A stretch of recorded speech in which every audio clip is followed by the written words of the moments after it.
स्वागत है आप सभी का ई ज्ञान मुद्रा चैनल पर। और आज हम स्टार्ट करने वाले हैं चैप्टर 8 एक्सरसाइज 8.1 का पहला question. First question is the angle of quadrilateral are in the ratio 3:5:9:13। Find all the angles of the quadrilateral. कहता है यहाँ पे कि एक ना क्वाड्रिलेटरल है, उसके जो एंगल का जो रेशियो है, देखो कहने का मतलब क्या है क्वेश्चन में कि एक क्वाड्रिलेटरल है और इसके ना डिफरेंट जो एंगल्स बन रहे हैं ना, वो जो भी एंगल होता है, मान के चलो ये एंगल है, ये एंगल है, ये एंगल है और एक ये एंगल है, तो इन एंगल्स का जो रेशियो है वो क्वेश्चन में बोला है कि भाई उनका जो रेशियो बनता है हमारा वो होता है 3:5:9:13। देखो रेशियो का मतलब क्या है, सबसे पहले तो ये समझ लेते हैं। देखो जैसे मान के चलो कि इसका एक एंगल जो 30 है, एक एंगल जो है 50 है, एक एंगल जो है 90 है, ठीक है ना, और एक एंगल जो है 130 है। सपोज दैट कि ये एंगल्स है, ठीक है ना। हालांकि इन सब का सम कितना होता है 360 होता है, लेकिन एक जनरल सा मैंने एग्जांपल ले लिया है। तो ये 30, 50, 90 और 130 ये किसी एक सेवर टेबल से कट जाएंगे, ठीक है ना। जैसे मान के चलो कि भाई 10 से सारे कटते हैं, तो कितना आएगा 3, 5, 9 एंड 30। तो ये जो है ना, यानी कि एक्चुअल एंगल क्या था 30 था, लेकिन उसका रेशियो कितना आया है 3 आया है। 5 का 50 का 5 आ गया है, 90 का 9 आ गया और 130 का 30 आ गया है, ठीक है ना। तो ये जो है ना, ये हमारा रेशियो है, तो हमें एक्चुअल एंगल पे जाना है यहाँ पे। आई बात समझ में?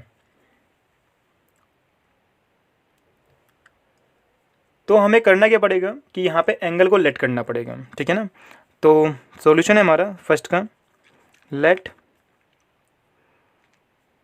मान के चलते हैं कि भाई ये एंगल जो है हमारा, एक एंगल हमारा ए है, तो एंगल ए को मान लिया हमने कि ये 3x है।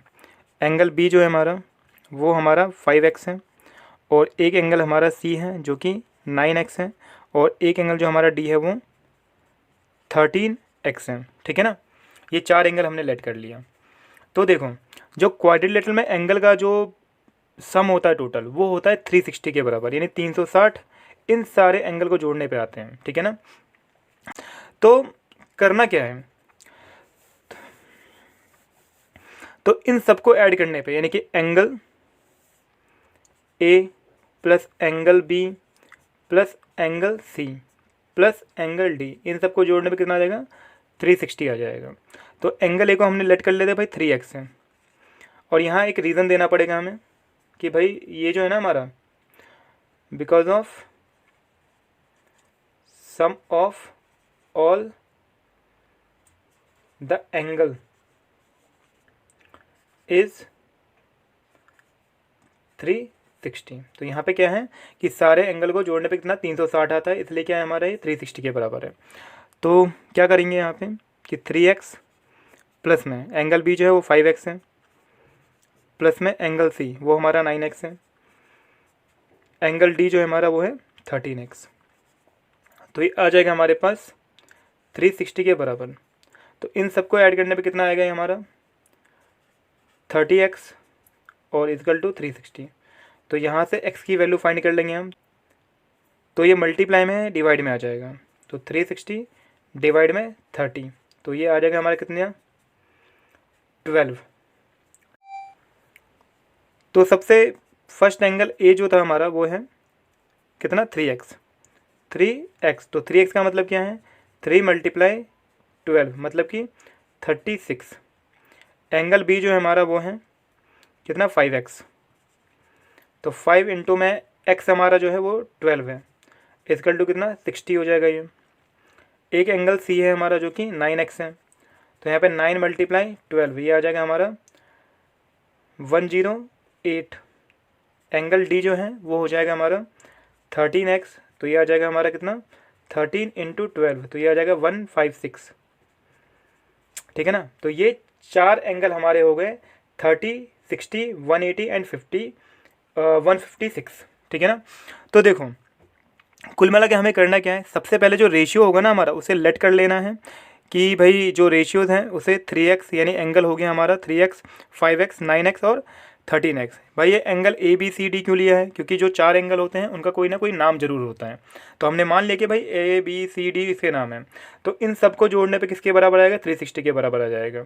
तो सम ऑफ ऑल एंगल इज़ 360, यानी कि जितने भी एंगल होते हैं क्वाड्रिलेटरल में उन सबका जो सम होता है वो 360 के बराबर होता है।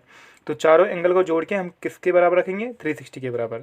तो यहाँ से हमें x की वैल्यू फाइंड कर लेनी है, तो ये 12 आ जाएगा। देन आफ्टर जो ये लेट हमने किया था उनमें x की वैल्यू पुट करनी है, तो हमारे पास ये चारों एंगल निकल जाएंगे।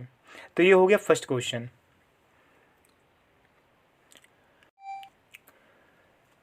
क्वेश्चन नंबर 2 है, कहता है यहाँ पे if the diagonals of parallelogram are equal then show that it is a rectangle.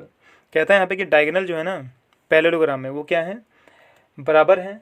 और तो हमें शो करना पड़ेगा कि यहाँ पे ये क्या है? रेक्टेंगल है। देखो, तो हमें फिगर ड्रॉ करना है और फिगर हमें वो ड्रॉ करना होता है जो क्वेश्चन में गिवन होता है प्रूफ करने के लिए। तो यहाँ पे रेक्टेंगल की बात हो रही थी, रेक्टेंगल ही बनाना पड़ेगा हमें। तो रेक्टेंगल की प्रॉपर्टीज़ क्या होती हैं ऑलरेडी मैंने बता दिया है। तो इसमें क्या होता है? अपोजिट साइडें बराबर होती हैं और पैरेलल होती हैं, मतलब कि ये वाली साइड इसके बराबर होगा और ये वाली साइड इसके बराबर होगा। डायगोनल जो होते हैं इसके बराबर होते हैं, और इसके जो एंगल जो होते हैं ना वो क्या होते हैं? 90 के एंगल फॉर्म होते हैं। तो ये रेक्टेंगल है। तो जब भी प्रूफ करने वाले क्वेश्चंस हमारे पास होंगे तो सबसे पहले हमें ना कुछ स्टेप्स यहाँ पे ध्यान रखना है।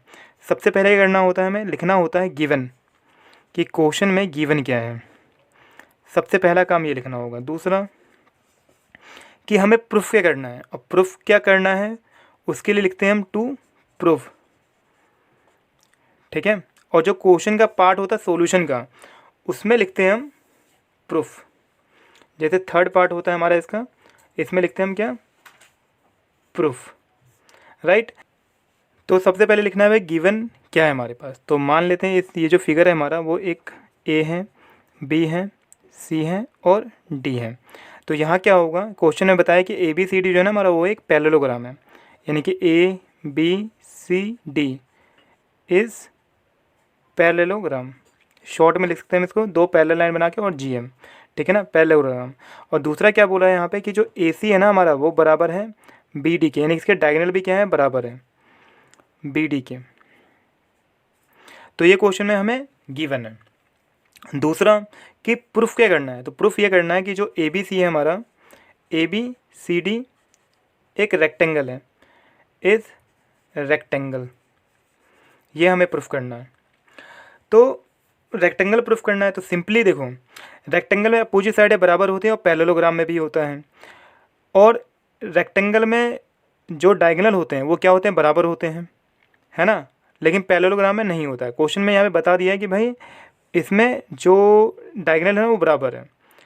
तो एक चीज़ और प्रॉब्लम है कि यहाँ पे रेक्टेंगल में क्या होता है कि 90 का एंगल होता है, जो कि हमें यहाँ प्रूफ करना पड़ेगा, क्योंकि पैरेललोग्राम तो है ही, लेकिन पैरेललोग्राम में क्या होता है? अगर कोई भी पैरेललोग्राम अगर उसमें 90 का एंगल फॉर्म होता है तभी क्या बनता है? वो रेक्टेंगल बनता है।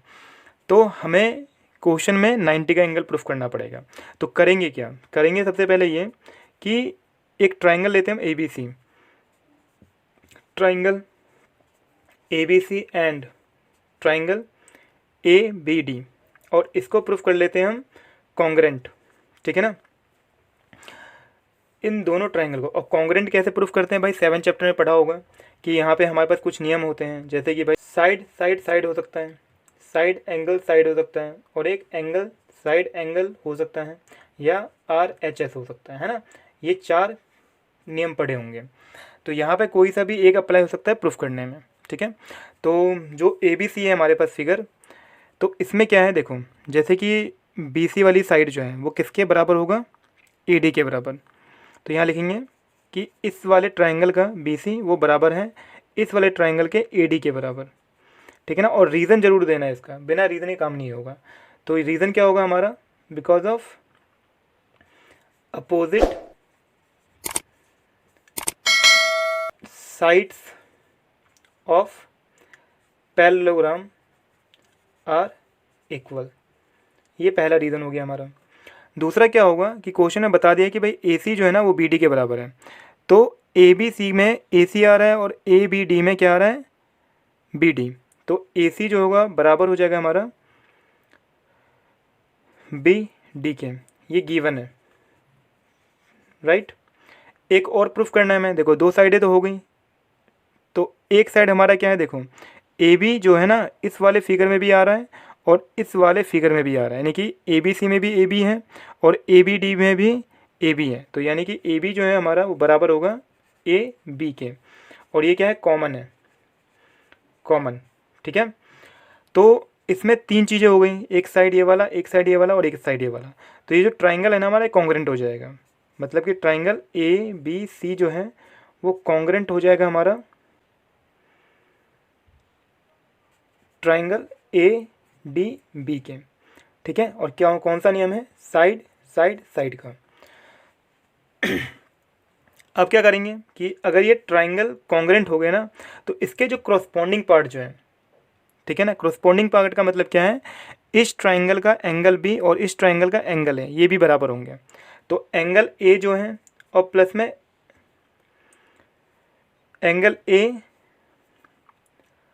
और एंगल बी, ये क्या है, दोनों बराबर हो जाएंगे। और रीज़न क्या देंगे यहाँ पे, सी पी सी टी, ठीक है ना, corresponding part of congruent triangle, ये ऑलरेडी पढ़ा है 7 चैप्टर में, ठीक है। तो ये दोनों क्या है, हमारे बराबर है।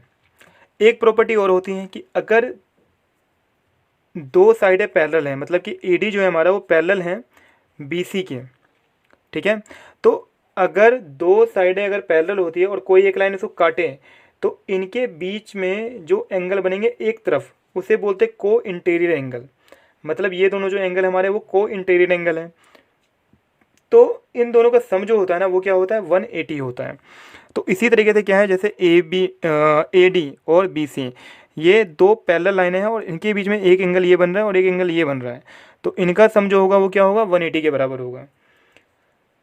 तो A D parallel B C and, और ये जो ना ए बी इसे बोलते हैं हम transversal line, transversal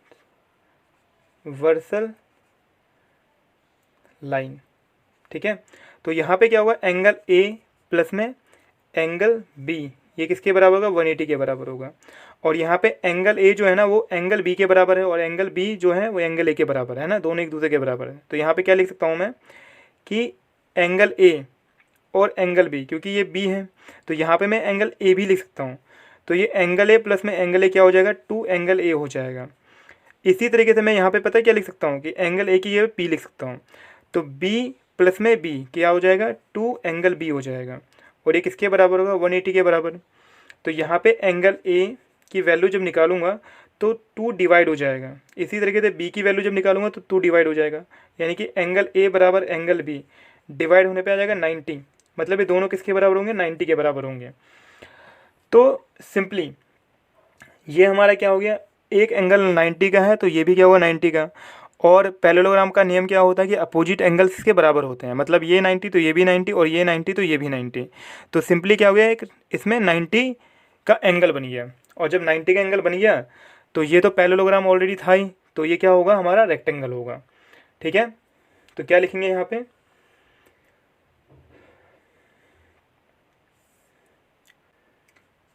in parallelogram A B C D all the angle are right angle, ठीक है। तो जो ए बी सी डी है हमारा वो क्या हो जाएगा, therefore A B C D is rectangle, है ना।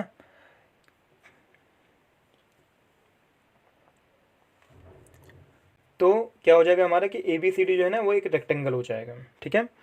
तो ये हमें प्रूफ करना था। तो एक बार रिपीट कर देते हैं भाई, क्वेश्चन है प्रूफ करना था कि भाई अगर किसी पैरेललोग्राम के अगर डायगोनल उसके बराबर होते हैं तो वो क्या बनता है, एक रेक्टेंगल बनता है। तो प्रूफ करने का नियम मैंने क्या बताया कि जब भी हमें प्रूफ करना पड़ेगा तो एक फिगर ड्रॉ करना पड़ेगा, और फिगर जो होगा हमारे पास जो प्रूफ करना है ना वैसे ही फिगर बनाना है हमें। तो यहाँ पे क्या प्रूफ करना था, रेक्टेंगल। तो रेक्टेंगल में क्या करेंगे, हम एक रेक्टेंगल फिगर बना लेंगे। और रेक्टेंगल का नियम क्या होता है कि इसके जो अपोजिट साइडें जो होती हैं वो बराबर होती हैं और पैरेलल होती हैं। और एक एंगल क्या होता है, राइट एंगल का बनता है, या सारे एंगल 90 के बनते हैं। तो सबसे पहले लिखना है गिवन, फिर जो प्रूफ करना है वो टू प्रूफ में, और जो हमारा सॉल्यूशन होता है वो क्या होता है, प्रूफ में लिखते हैं। तो गिवन में क्या था कि भाई ए बी सी डी जो है वो पैरेललोग्राम है, और यहाँ पे जो डायगोनल इसके बराबर है, यानी कि ए सी बराबर है बी डी के। और प्रूफ यह करना था कि ए बी सी डी एक रेक्टेंगल है। रेक्टेंगल प्रूफ करना है मतलब कि पैरेललोग्राम तो यही, बस हमें एक राइट एंगल प्रूफ करना पड़ेगा इसमें। तो प्रूफ में ये करना हमें सबसे पहले कि ए बी सी एक ट्राइंगल लिया और एक हमने लिया ए बी डी। तो यहाँ पे इन दोनों को ना हमने कॉन्ग्रुएंट प्रूफ कर लिया। कॉन्ग्रुएंट प्रूफ करने पे क्या निकलेगा कि एंगल ए जो है एंगल बी भी बराबर है हमारे, और ये किससे बराबर है, सी पी सी टी से, यानी corresponding part of congruent triangle. जब ये हमारा प्रूफ हो गया तो यहाँ पे क्या होगा कि ए डी जो है ना पैरेलल है बी सी के, और जो ए बी है हमारा वो क्या है, एक ट्रांसवर्सल लाइन है। ट्रांसवर्सल लाइन का मतलब क्या होता है कि दो पैरेलल लाइन को एक लाइन काटती है, और एक ही तरफ के एंगल को बोलते हैं को इंटीरियर एंगल, जिसका सम क्या होता है 180 के बराबर होता है। और जब ये 180 के बराबर है तो एंगल ए और एंगल बी दोनों बराबर है, जो हमने ऑलरेडी यहाँ प्रूफ किया है। तो इसको क्या लिख सकता हूँ मैं, टू एंगल ए या टू एंगल बी बराबर किसके, 180 के। तो यहाँ पे एंगल ए और एंगल बी भी हमारे 90 के हो गए। और जब ये एंगल बराबर है तो ये सारे एंगल क्या होंगे, 90 के होंगे। तो क्या लिखना है, in parallelogram A B C D all the angle are right angle. और इस वजह से क्या होगा कि जो ए बी सी डी होगा हमारा वो एक रेक्टेंगल होगा। तो ये हमें इस क्वेश्चन में प्रूफ करना था। क्वेश्चन नंबर 3 है, कहता है यहाँ पे show that if the diagonals of quadrilaterals bisect each other at right angle then it is a rhombus. मतलब प्रूफ करना है हमें इसमें कि अगर क्वाड्रिलेटरल के डायगोनल क्या हो, बाइसेक्ट करें उसको एक दूसरे को राइट एंगल पे, तो हमें प्रूफ करना है वो रोम्बस है। तो यहाँ पे रोम्बस की बात हो रही है, तो हमें एक फिगर क्या बनाना है रोम्बस का। रोम्बस में क्या होता है कि उसकी ऑल साइड्स क्या होती है, इक्वल होती हैं। तो जैसे कि ये जो फिगर है हमारा एक रोम्बस की शेप में बना लेते हैं इसे, और इसमें क्या है कि ये हमारा ऑल साइड्स क्या है इसके, इक्वल हैं। तो क्वेश्चन में गिवन क्या है, गिवन है इसमें कि भाई इसके जो डायगोनल्स हैं वो एक दूसरे को बाइसेक्ट करते हैं। मतलब कि ये वाला पोर्शन इसके बराबर है और ये वाला पोर्शन इसके बराबर है, और ये क्या है, एक राइट एंगल पे मिलते हैं, ठीक है ना, यानी 90 का फॉर्म करते हैं यहाँ पे। और अगर ये ऐसा होता है तो ये क्या बनाता है, एक रोम्बस बनाता है। तो इसमें गिवन क्या है हमारे पास कि यहाँ पे नाम दे देते हैं पहले इसके कि ए है, बी है, सी है और ये डी है, और ये एंगल मान लेते हैं हम कि ये जो है ना हमारा ओ है, राइट। तो होगा क्या कि यहाँ पे क्वेश्चन ने बताया कि ओ ए जो है ना वो बराबर किसके हैं, ओ सी के, और ओ बी जो है बराबर है ओ डी के, यानी ओ बी बराबर है हमारा ओ डी के। तो ये क्वेश्चन ने बता दिया है। और कोई सा भी एक एंगल मान के चलो कि ए ओ बी, ए ओ बी जो है वो क्या है, एक राइट एंगल है। तो इसमें प्रूफ ये करना है, टू प्रूफ कि जो इसमें हमारे पास फिगर है वो हमारा A B C D is rhombus, ठीक है, ये क्या है, एक रोम्बस है। तो हमें इसको रोम्बस प्रूफ करना है। तो क्या करना चाहिए भाई, इसके चारों साइड है वो इक्वल प्रूफ कर लो तो वो रोम्बस हो जाएगा। तो करते क्या है प्रूफ, क्या हो जाएगा, एक फिगर उठा लेते हैं हम, ए ओ बी और एक B O C, triangle A O B and triangle B O C. इन दोनों फिगर में देखते हैं भाई। तो इसमें क्या होगा कि ए ओ बी का जो ये वाला साइड है बी ओ सी के इस साइड के बराबर है ना। ये रहा ओ ए बराबर क्या है, ओ सी, ओ ए बराबर क्या है, ओ सी है। क्यों, क्योंकि ये गिवन है, रीज़न भी देना पड़ेगा हमें। दूसरा कि ये ओ बी जो साइड है हमारा वो इस वाले फिगर में भी आ रहा है, इस वाले फिगर में भी आ रहा है, यानी ओ बी जो है हमारा वो किसके बराबर होगा, ओ बी के, क्योंकि ये क्या है, कॉमन, ये कॉमन है। तीसरा कि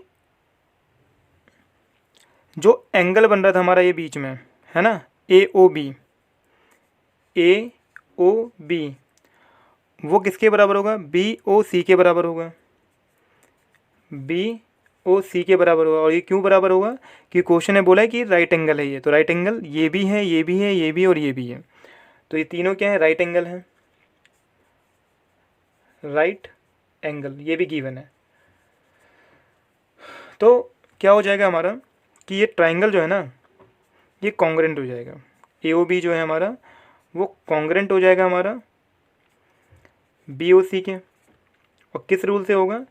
तो यहाँ पे क्या है कि एक साइड है, एक एंगल है और फिर एक साइड है, तो साइड एंगल साइड से ये कॉन्ग्रेंट हो जाएगा हमारा। और जब ये कॉन्ग्रेंट हो गया तो इस ट्राइंगल का साइड जो हमारा AB है और इस ट्राइंगल का जो साइड BC है, यानी AB जो है हमारा वो बराबर हो जाएगा BC के। किस नियम से? CPCT से। ठीक है।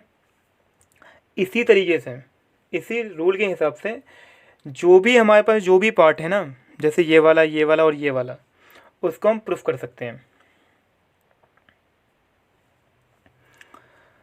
तो क्या करते हैं कि जो ट्राइंगल है हमारा BOC एंड ट्राइंगल COD इन दोनों फिगर में, तो सेम क्या होगा हमारा कि OB जो है बराबर होगा OD के, OB जो होगा बराबर होगा OD के। OC हमारा कॉमन हो जाएगा, OC बराबर क्या हो जाएगा? OC ये गिवन है, ये हमारा कॉमन हो जाएगा। और जो एंगल है हमारा BOC वो बराबर हो जाएगा एंगल COD के। ठीक है। तो ये जो फिगर है हमारा ट्राइंगल BOC ये कॉन्ग्रेंट हो जाएगा हमारा ट्राइंगल COD के। तो यहाँ पे CPCT से क्या होगा? जो हमारा BC है वो बराबर हो जाएगा CD के, है ना। मान के चलो ये पहली कंडीशन है हमारी, ये हमारी फर्स्ट कंडीशन हो गई और ये जो हमारी सेकंड कंडीशन हो गई। इसी तरीके से जो ये वाला फिगर है और ये वाला फिगर है, यानी COD और एक AOD, इसको प्रूफ कर लेते हैं हम। Triangle COD and triangle AOD इन दोनों फिगर में क्या होगा कि जो हमारा OC है वो बराबर होगा AO के, गिवन होगा। दूसरा कि जो OD है वो हमारा बराबर होगा OD के, कॉमन है ये, राइट। फिर जो हमारा एक एंगल है COD ये बराबर होगा एंगल AOD के, राइट एंगल हो गए। तो होगा क्या? ये ट्राइंगल जो होगा हमारा COD ये कॉन्ग्रेंट हो जाएगा हमारा ट्राइंगल AOD के, है ना। और जब ये कॉन्ग्रेंट हो जाएगा तो यहाँ पे मैं कह सकता हूँ कि जो हमारा साइड है CD वो बराबर हो जाएगा AD के, CPCT नियम से। ठीक है ना। ये भी क्या था? हमारा CPCT से बराबर था। तो हुआ क्या? ये हमारे थर्ड कंडीशन हो गए। तो अगर मैं तीनों को यूज़ करूँगा, यानी कि इस वाले को, इस वाले को, इस वाले को, तो क्या निकल के आएगा? इसका जो नेक्स्ट पार्ट है हमारा, यहाँ लिख देता हूँ मैं कि भाई फ्रॉम 1, 2 एंड 3 इन तीनों से क्या होगा कि जो हमारा AB है वो बराबर किसके हैं? BC के। और जो BC है यानी BC वो किसके बराबर है? CD के। और जो CD है हमारा CD वो किसके बराबर? AD के, AD के। तो जब चारों साइडें बराबर हैं तो क्या मैं बोल सकता हूँ वो रोम्बस होगा? एग्जैक्टली, क्योंकि यहाँ पे हमें रोम्बस में सिर्फ इतनी ही प्रॉपर्टी ध्यान रखनी होती है कि ये जो हमारे पास चारों साइडें क्या बराबर है तो वो रोम्बस है। Therefore ABCD is rhombus. ठीक है ना। ये हमें प्रूफ करना था इसमें।